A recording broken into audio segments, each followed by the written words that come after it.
예, 8단원 글의 흐름에 대해서 글의 흐름을 생각해요. 자, 첫 번째 알아야 될 것은 바로 이 글에 여러 가지 흐름이 있다는 거예요. 자, 글의 여러 가지 흐름은 첫 번째 시간의 흐름에 따라 쓴 글이 있는 거죠. 자, 글을 쓰는데 그 내용이 시간의 흐름을 따르는 경우입니다. 그래서 뭐 아침에 이런 일이 있었고, 그다음에 오후에 이런 일이 있었고, 저녁에 이런 일이 있었다.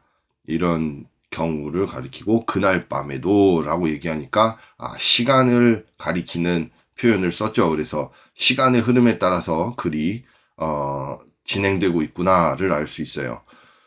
또는 일 차례에 따라서 글을 쓸 수가 있습니다. 일의 순서에 따라서 일을 어떻게 하는지 순서를 따르는 건데요. 그래서 쓰는 주로 표현이 첫 번째, 두 번째 이런 표현을 쓰는 거죠. 그래서 첫 번째는 이런 일을 하고 두 번째는 이런 일을 한다 라는 순서대로 글을 써 나가는 경우는 이 일 차례, 일 순서에 따라서 글을 쓴 거예요. 자, 또 글이 어떻게 진행될 수 있냐? 장소 변화에 따라서 글이 진행될 수가 있어요. 장소를 옮겨 다니는 그 순서를 따라서, 그 변화에 따라서 이 글을 진행을 하는 거죠. 그래서 뭐 처음에 곤충관 아니면 야행관 이런 것들은 다 장소를 가리키는 말들이잖아요. 그래서 장소를 나타내는 말을 써서 이 장소에선 일이 있었고, 그 다음에 이 장소로 옮겨서는 이런 일이 있었다라고 변화를 주면서 글을 쓸 수가 있어요. 자, 글의 흐름에 따라서 글을 읽는 방법을 잘 알아야 돼요. 첫 번째로는 자, 시간의 흐름에 따라서 글을 썼다라고 하면 이건요. 그걸 생각해야 돼요. 시간의 흐름을.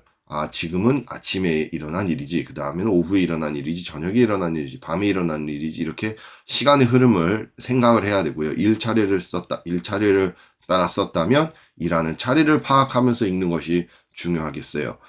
장소 변화에 따라서 글을 썼다라고 하면 장소의 바뀜에 주의하면서 읽는 거죠. 이 장소에선 이런 일이 있었고 이 장소에선 이런 일이 있었구나라고 이해를 하면서 이거에 주의를 하면서 글을 읽으면 더 기억하기가 쉬워요. 자, 내용을 간추려 쓰는 방법이 있습니다. 자, 내용을 간추리는 것이 무슨 말이냐? 줄이는 거죠. 글을 요약을 하는 거예요. 자, 글을 요약하는 데 있어서 어떻게 할 수 있어요? 첫 번째로 시간의 흐름에 따라 쓴 글은 시간 차례대로 내용을 간추려야 돼요. 예, 그냥 시간의 흐름을 따라서 썼기 때문에. 두 번째, 일 차례를 설명했으면 일하는 차례가 잘 드러나게 글을 간추려야 되겠습니다. 세 번째로 장소가 바뀌면서 장소의 변화에 따라서 쓴 글 같은 경우는 이동한 장소와 각 장소에서 겪은 일을 중심으로 간추리면 가장 알맞겠어요. 그 다음에 내용을 간추릴 때 주의할 점이 있어요. 내용을 간추릴 때 시간 표현을 사용해야 돼요. 그렇죠. 시간 표현을 사용해서 간추려야 되고 차례를 나타내는 말을 사용하고 이어주는 말을 잘 사용해야 되는 거죠. 그래서 시간을 잘 표현해주고 순서를 말을 해줘야지만 글을 간추릴 때 표현을 해줘야지 글 읽는 사람이 시간의 흐름과 차례를 잘 알 수가 있죠. 혼선을 빚지 않는다는 거예요. 그리고 특별히 중요한 것은 내용을 간추린다라는 것은 내용을 요약한다는 건데 그 내용의 중요한 것이 흐름이 잘 드러나야 돼요. 이게 굉장히 중요하죠. 그래서 생뚱맞게 뭐 중요한 내용을 뭐 사건을 얘기하다가 뭐 그냥 감정을 표현한다거나 이러면 안 되고 사건을 도입 부분을 말을 했으면 그 다음에 그 사건이 어떻게 전개되는지를 이어서 설명을 해줘야지만 이것이 읽는 사람이 잘 이해하기가 쉬워진다라는 거예요.